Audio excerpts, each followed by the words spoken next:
আসসালামু আলাইকুম। ইউটিউবে কিভাবে লং ভিডিওতে থাম্বনেল এড করতে হয় সে সম্পর্কে একটা শর্ট ভিডিও আপলোড করেছিলাম। সেই শর্ট ভিডিওটা আপনারা 1,11,000 মানুষ দেখেছেন এবং অনেকেই কমেন্ট করেছেন কিভাবে শর্ট ভিডিওতে থাম্বনেল এড করতে হয়। সেজন্য এই ভিডিওতে আপনাদেরকে দেখিয়ে দিব কিভাবে আপনার শর্ট ভিডিওতে আপনি থাম্বনেল এড করতে পারবেন। শর্ট ভিডিওতে আপনি দুইভাবে থাম্বনেল এড করতে পারবেন। এক হচ্ছে আপনার যে শর্ট ভিডিওটা থাকবে সেই শর্ট ভিডিওর মধ্য থেকে যেকোনো একটা ফুটেজ আপনি অ্যাড করবেন, সেটা আপনার থাম্বনেল হিসাবে গণ্য হবে। আর দ্বিতীয় হচ্ছে আপনার সেই ভিডিওতেই আপনি আলাদাভাবে থাম্বনেল বানিয়ে সেই ভিডিওর মধ্যে অ্যাড করে সেই থাম্বনেলটাও সেট করতে পারেন। তো সমস্ত কিছু এই ভিডিওতে দেখিয়ে দেব। তো প্রথমে আপনি চলে যাবেন ক্যাপকাট অ্যাপসটার ভিতরে। ক্যাপকাট অ্যাপসটার ভিতরে যাবার পরে এখান থেকে আপনি দেখতে পারবেন নিউ ভিডিও একটা লেখা চলে আসবে।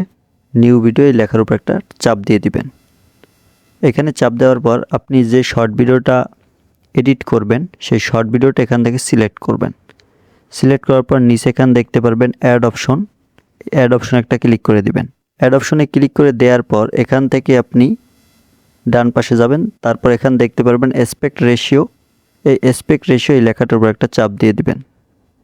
এই লেখার উপর চাপ দেওয়ার পর এই দেখতে পাচ্ছেন 9:16, এটা হচ্ছে শর্ট ভিডিওর সাইজ, এটা সিলেক্ট করে নেবেন। তারপরে এখন এই যে ভিডিওটা দেখতে পাচ্ছেন, এই যে ভিডিওটা এটা হচ্ছে শর্ট ভিডিও, আমার একটা আমি শ্যুট করে নিয়েছি। তো এটা থেকে আপনি চাইলে আপনার এই ভিডিওর মধ্য থেকে যে কোনো একটা ফুটেজ আপনার শর্ট ভিডিওর থাম্বনেলের জন্য অ্যাড করতে পারেন, অথবা আপনি চাইলে আলাদাভাবে থাম্বনেল তৈরি করে সেটা এখানে এই ভিডিওতে অ্যাড করে সেই থাম্বনেলটা আপনি আপনার শর্ট ভিডিওর জন্য থাম্বনেল হিসেবে সেট করতে পারেন। তো আলাদাভাবে থাম্বনেল আপনাকে তৈরি করতে হবে, সেটা আমি অন্য একটা ভিডিওতে দেখিয়ে দিব। শর্ট ভিডিওর জন্য থাম্বনেল তৈরি করার পর আপনি এখানে দেখতে পারবেন প্লাস আইকন, যে দেখতে পাচ্ছেন প্লাস আইকন, এই প্লাস আইকনে একটা চাপ দিয়ে দিবেন। প্লাস আইকনে চাপ দেওয়ার পর এখান থেকে এই যে দেখতে পাচ্ছেন ফটো, এই ফটো লেখার উপর একটা চাপ দিবেন। ফটো লেখার উপর চাপ দেওয়ার পরে এখান থেকে আপনি দেখতে পারবেন আপনি যে থাম্বনেলটা তৈরি করেছেন সেই থাম্বনেলটা। তারপর নিচে এখানে দেখতে পারবেন অ্যাড অপশন, আপনি জাস্ট এই অ্যাড অপশনে একটা ক্লিক করে দিবেন। অ্যাড অপশনে ক্লিক করে দেওয়ার পর এখানে দেখতে পারবেন সেই যে থাম্বনেলটা তৈরি করবেন সেই থাম্বনেলটা কিন্তু এখানে চলে আসবে। তো ভিডিওর শেষে থাম্বনেলটা অ্যাড করে দিবেন। তারপর 1 সেকেন্ড বা তারও কম সময় রেখে এখানে দেখতে পাচ্ছেন স্প্লিট অপশনটা ক্লিক করে দিবেন। তো স্প্লিট অপশনে ক্লিক করে দেওয়ার পর ডান পাশের অংশটুকু আপনি যে ডিলিট আইকন দেখতে পারবেন, ডিলিট আইকনে ক্লিক করে এখান থেকে ডিলিট করে দিবেন। তারপরে আপনি এখানে উপরে দেখতে পারবেন এক্সপোর্ট লেখা, এক্সপোর্ট করবেন। এক্সপোর্ট অপশন একটা চাপ দিয়ে দিবেন, তাহলে আপনার ভিডিওটা, তারপর এখানে এই যে দেখতে পাচ্ছেন সেভ টু ডিভাইস, এই অপশন একটা ক্লিক করে আপনার ভিডিওটা এক্সপোর্ট করে নেবেন। এক্সপোর্ট হওয়ার পরে আপনি জাস্ট চলে যাবেন আপনার ইউটিউব অ্যাপ্লিকেশনে। যাওয়ার পর এখানে দেখতে পারবেন প্লাস আইকন, এই যে প্লাস আইকন দেখতে পাচ্ছেন নিচে, প্লাস আইকন একটা চাপ দিয়ে দিবেন। প্লাস আইকনে চাপ দেওয়ার পর এখান থেকে দেখতে পারবেন নিচে যে শর্ট অপশন, এই অপশনে একটা ক্লিক করে দিবেন। তো আমি জাস্ট এই শর্ট অপশনে একটা ক্লিক করে দিলাম।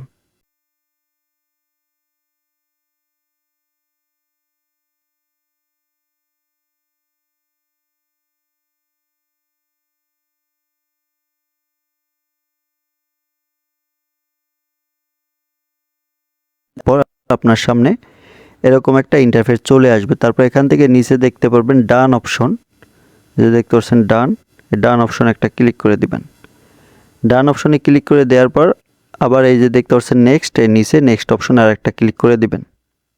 তারপর এখান থেকে আপনি এই যে দেখতে পাচ্ছেন আপনার পেন্সিলের মতো একটা আইকন দেখতে পারবেন, পেন্সিলের মতো আইকন, ওই আইকনটার উপর একটা চাপ দিবেন। ওই আইকনে চাপ দেওয়ার পর এখান থেকে আপনি দেখতে পারবেন এই যে আপনার ভিডিওটা সম্পূর্ণ এখানে চলে আসছে, যে নিচে দেখতে পাচ্ছেন, এই নিচে কিন্তু আপনার এই যে ভিডিও, এই যে ফুটেজ, এই ফুটেজ আপনি এখান থেকে যে ফুটেজটা আপনি যে ফ্রেমে রাখবেন সেটা আপনি আপনার থাম্বনেল হিসাবে অ্যাড করতে পারবেন। আমি শেষে নিয়ে যাচ্ছি। তো শেষে নিয়ে যাওয়ার পর একটু আগে যে থাম্বনেলটা অ্যাড করলাম সেই থাম্বনেলটা কিন্তু এখানে চলে আসবে, যে দেখতে পাচ্ছেন। তো তারপরে আপনি যে কাজটা করবেন, এখানে দেখতে পারবেন টিক মার্ক, এই টিক মার্ক একটা ক্লিক করে দিবেন।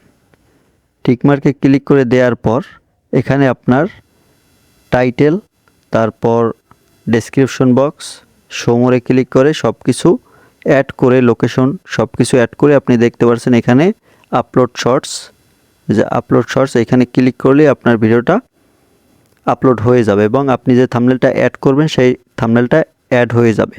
ভিউয়ার্স, আজকের ভিডিওটা এই পর্যন্ত। ভিডিওটি ভালো লাগলে লাইক দিয়ে চ্যানেলটা সাবস্ক্রাইব করে সাথেই থাকবেন। ভিডিওটি শেষ পর্যন্ত দেখার জন্য অসংখ্য ধন্যবাদ।